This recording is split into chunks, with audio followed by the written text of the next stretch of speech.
One of the things you notice about the river is that the waves bounce off the banks and they feed everything to the center of the river all the time.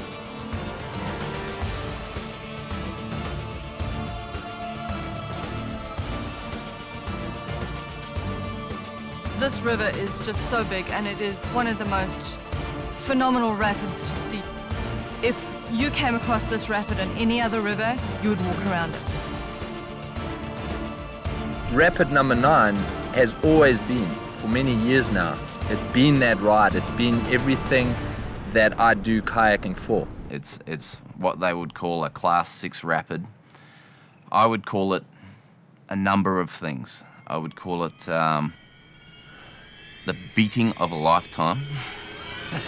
It has every kind of difficult challenge that you would want out of any rapid, with way more consequence than 90% of rapids that are run anywhere in the world.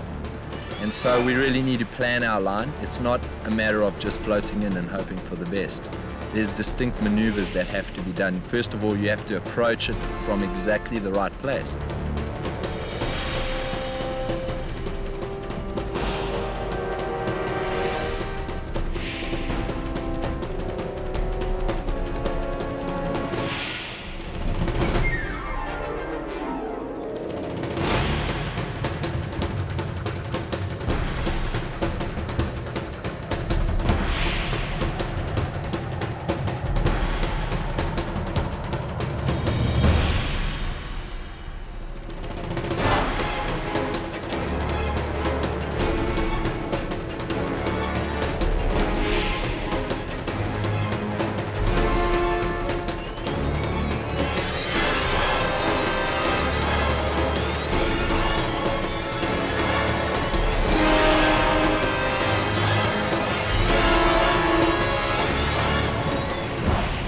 That's really what it's all about, you know, that ride of emotions that you experience as you take on this challenge and arrive at the bottom, and you've just had the time of your life.